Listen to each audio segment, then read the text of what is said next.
effectively over, and Andrew Mountbatten Windsor is currently in police custody.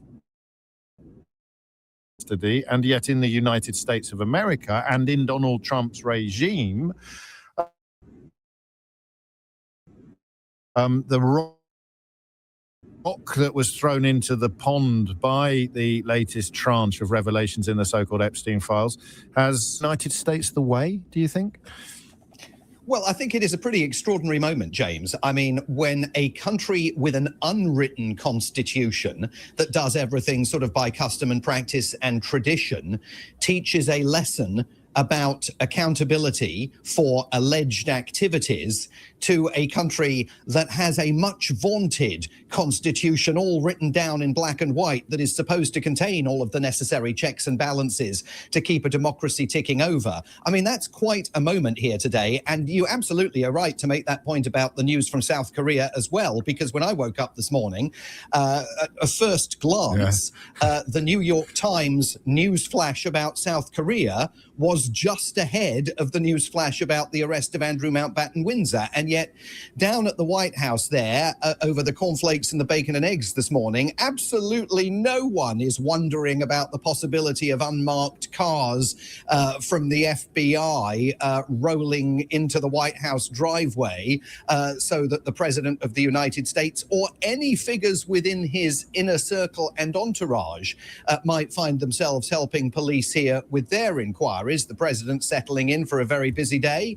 I'm sure the White House will say something at some point. He may well take to social media about the events befalling Andrew Mountbatten Windsor and let us know what his viewpoints are on those. But look, it is an extraordinary moment when what is a quintessentially American story, the story of Jeffrey Epstein and his unbelievable ability to beguile the wealthy and powerful, bring them into his inner circle, many of them now facing questions about what they knew about his criminal activities. And the only people here on this side of the Atlantic that so far have taken any kind of fall for it are those who have either voluntarily resigned from their multi-million-dollar positions at Goldman Sachs, like Barack Obama's former White House counsel, Kathy Rumela, or the man who until yesterday was leading the Hyatt Hotel empire, who stepped down because of revelations about his ties to Jeffrey Epstein. I mean, in terms of criminal activity and the possibility of charges against people, there's absolutely nothing on the horizon here. And there won't be for a good long while, because the White House is reasonably facing allegations that if there are incriminating materials in the possession of a Department of Justice that was only traditionally independent and not constitutionally independent, so Donald Trump was able to eviscerate and incinerate its independence, that Department of Justice is going to keep hold of those documents. Well, I've said it before and I'll say it again. And actually, Emily quoted the Ernest Hemingway line earlier, first gradually, then quickly. And I'm thinking about the incineration that you've just described, the speed with which these checks and balances have been completely, well, not even undermined, have been completely destroyed. Beyond that, for my listeners here in the UK, where is the story? Where is the Epstein story in both the media agenda, given that much of it is now controlled by allies of Donald Trump, or rather courtiers, billionaire courtiers in the court of Donald Trump? Where is the story in the current affairs agenda and in the public consciousness? Well, it's certainly a story that is being very, very closely followed here, and that's fueled partly by President Trump's own Make America Great Again supporters, who, of course, were salivating over the release of documents that he promised them would take place on the election campaign trail in 2024, documents 3 million of which, despite a law now being on the books requiring their disclosure, the Department of Justice is continuing to hang on to.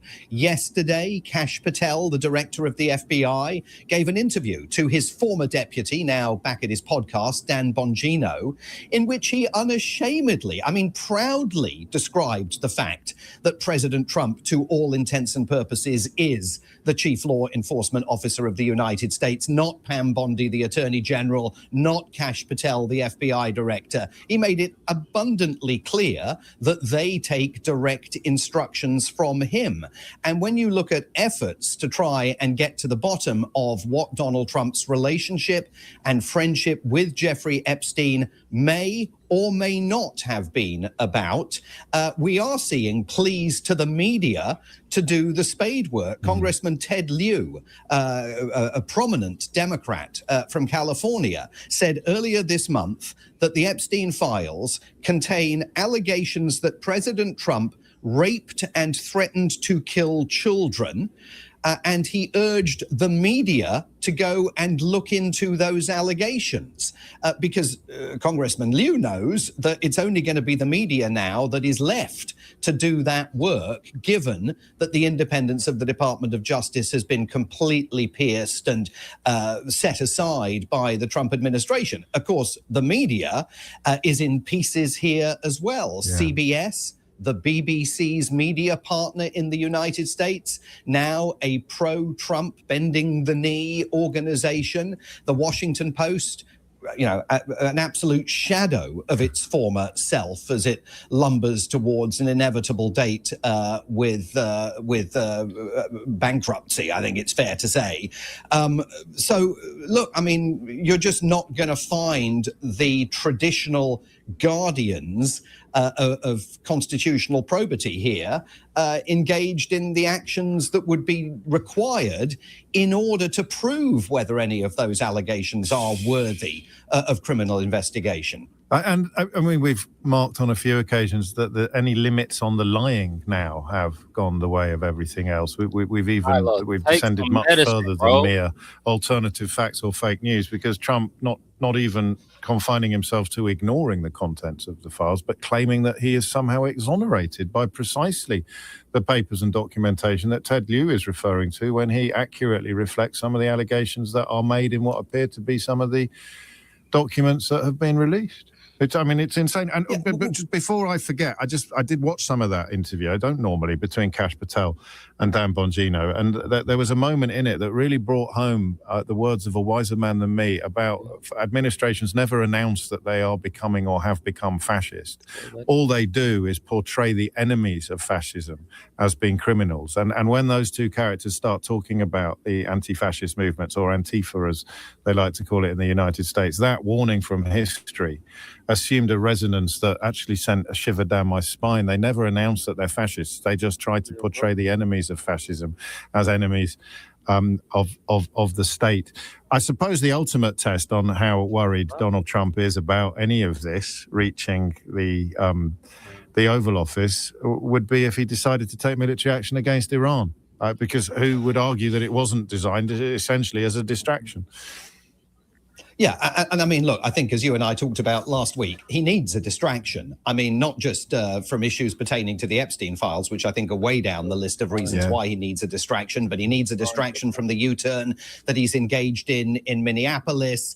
He needs a distraction after the fury over his racist meme about the Obamas, for which he still has not and is not going to apologize. And, you know, there are suggestions, no question, that he's beefed up American military presence in the region.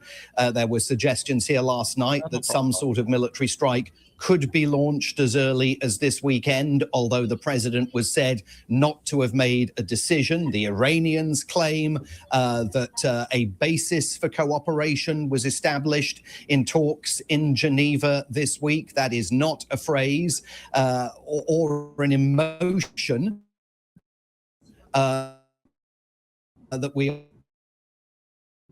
are hearing echoed from the US government.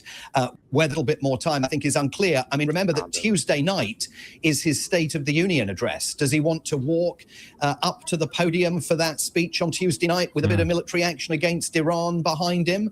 If it went well, that military action, he might certainly think that that would give him a bit of a fillip as he walked into the chamber next Tuesday. But look, I think it's unclear which way he's going to go. Just briefly on that interview between Kash Del and Dan Bongino. The fascinating thing about that is that they're so comfortable with one another because they're old muckers and they're former colleagues, that is why Kash Patel sort of is ready to luxuriate in saying things that under normal circumstances an FBI director would hesitate to put into the public domain. It's extraordinary. It's got a big curious combination of impunity and idiocy.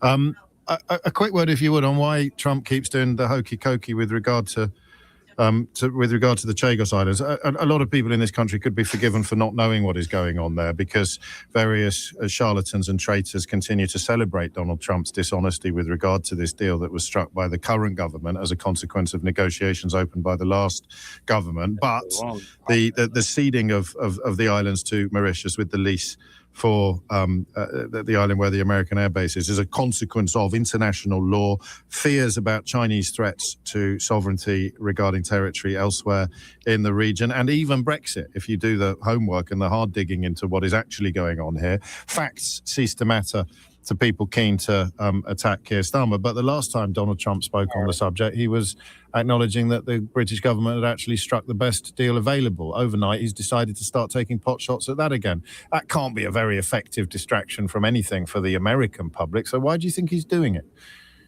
Well, I have to say, when I glanced at my phone yesterday and the LBC news alert flashed up saying Donald Trump says that he's completely against the Chagos Islands deal, I thought there was something wrong with my phone. I thought this was like some message from months ago that had never flashed up previously, because he's been...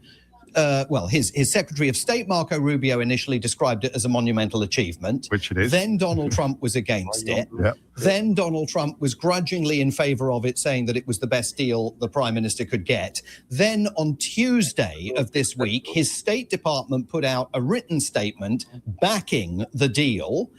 And then suddenly yesterday, Donald Trump did another 180. He goes back to this persistent claim that leases of things, of countries, are no good. Even though it's a 100-year lease, it's no good. You've got to own the country, which of course is tied to the... Exactly. It's tied to the unresolved issue of Greenland, which will, by the way, raise its head again. Yeah. And so, but what prompted it? I mean, had he had a chat with a mate of his over in the UK? We don't know. What prompted it? Who knows? But at this point, the British government surely would be perfectly entitled to say, we're just going to crack on because the President of the United States obviously doesn't know what he wants. His own government cannot be consistent with it. They said yesterday at the White House podium when Caroline Leavitt was asked, how do you square what the president has said on Truth Social with what the State Department said yesterday? She said, well, basically what the president says on Truth Social, that is from the horse's mouth. That is the legitimate release of information by this administration. So make of that what you will. Well, yes, because of course it gives the lie, as you implied, to any claims that when he's posted particularly toxic stuff, it was an aide that did it who ran away, or but it doesn't matter, because they could claim next week that the stuff was an aide who did it. So they'll say yesterday, as Simon reminds us, that that is it. That is ex cathedra, which is the Latin phrase you use to describe the Pope being the vessel through which God speaks. So when Trump posts on Truth Social, that is the unalloyed truth coming direct from what passes from the president's brain. But next week, they'll say the opposite again. So none of it matters. And the Chagos is a perfect example of that. An awful lot of people in British politics and media who would do well to simply make the background to that story and that treaty. I wouldn't expect Nigel Farage to do so, because he is, by definition, somebody who manipulates he just fibs through his teeth. But the rest of the people in my profession would do very well to dig a little deeper. All right, y'all. So that's the end of that, man. That's the start of... Let's see where that shit goes with the Epstein files, man. I might do an episode on doing some research, more research